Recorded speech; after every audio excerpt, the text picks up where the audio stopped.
Our conversation is with Mr. Yuri Alexandrovich Bezmenov. Mr. Bezmenov was born in 1939 in a suburb of Moscow. He was the son of a high-ranking Soviet Army officer. He was educated in the elite schools inside the Soviet Union and became an expert in Indian culture and Indian languages. He had an outstanding career with Novosti, which was the, and still is, I should say, the press arm or the press agency of the Soviet Union. It turns out that this is also a front for the KGB. He escaped to the West in 1970 after becoming totally disgusted with the Soviet system, and he did this at great risk to his life. He certainly is one of the world's outstanding experts on the subject of Soviet propaganda and disinformation and active measures. When the Soviets use the phrase ideological subversion, what do they mean by it? Ideological subversion is the process which is legitimate, overt, and open. You can see it with your own eyes. All you have to do, all American mass media has to do, is to unplug their bananas from their ears, open up their eyes, and they can see it. There is no mystery. There is nothing to do with espionage. I know that espionage intelligence gathering looks more romantic. It sells more deodorants through the advertising, probably. That's why your Hollywood producers are so crazy about James Bond type of thrillers. But in reality, the main emphasis of the KGB is not in the area of intelligence at all. According to my opinion and opinion of many defectors of my caliber, only about 15% of time, money, and manpower is spent on espionage as such. The other 85% is a slow process which we call either ideological subversion or active measures, активные мероприятия in the language of the KGB, or psychological warfare.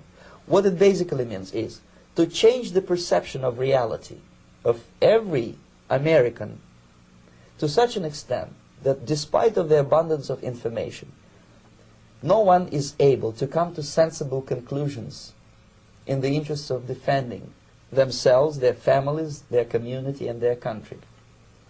It's a great brainwashing process which goes very slow, and it's divided in 4 basic stages.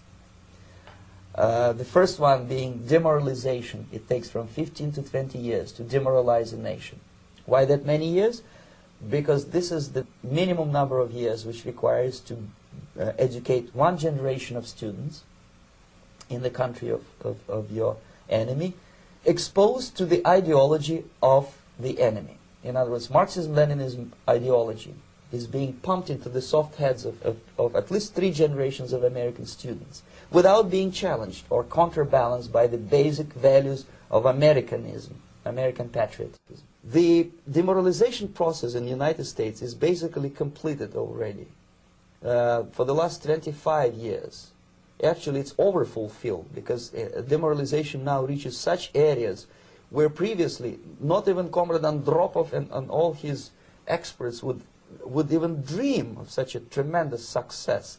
Most of it is done by Americans to Americans, thanks to lack of moral standards. As I mentioned before, exposure to true information does not matter anymore. A person who was demoralized is unable to assess true information. The facts tell nothing to him.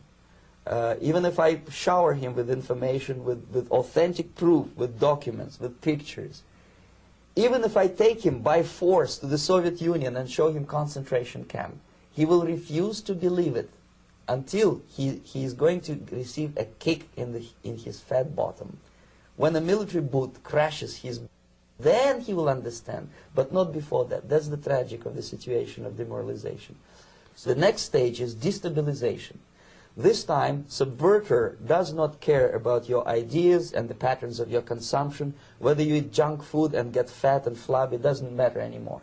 This time, and it takes only from 2 to 5 years to destabilize a nation, what matters is essentials: economy, foreign relations, defense systems.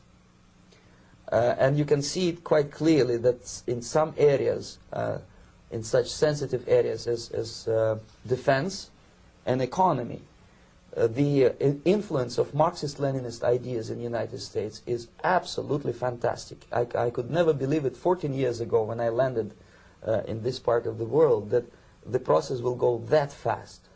The next stage, of course, is crisis. It may take only up to 6 weeks to bring a country to the verge of crisis. You can see it in Central America now. And after crisis, with a violent change of power, structure, and economy, you have so-called the period of normalization. It may last indefinitely.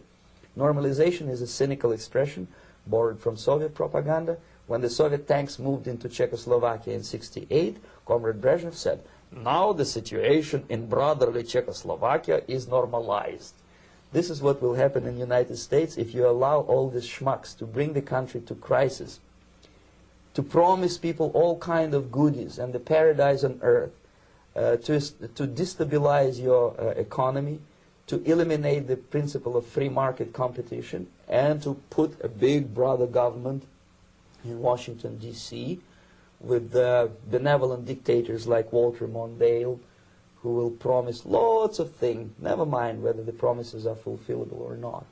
Your leftists in the United States, all these professors and all these beautiful civil rights defenders, they are instrumental in the process of the subversion only to destabilize the nation. When their job is completed, they are not needed anymore. They know too much. Some of them, when they get disillusioned, when they see that Marxist-Leninists come to power, obviously they get offended. They think that they will come to power. That will never happen, of course. They will be lined up against the wall and shot. But they may turn into the most bitter enemies of Marxist-Leninists when they come to power. And that's what happened in Nicaragua. You remember most of these former Marxist-Leninists were either put to prison or one of them split, and now he's working against Sandinistas. It happened in Grenada when Maurice Bishop was already a Marxist. He was executed by a new Marxist who was more Marxist than this Marxist. Same happened in Afghanistan when first there was Taraki, he was killed by Amin, then Amin was killed by Babrak Karmal with the help of KGB.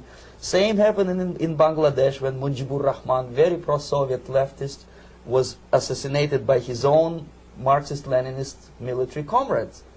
It's the same pattern everywhere. It's divided in 4 basic stages: demoralization, destabilization, crisis, normalization.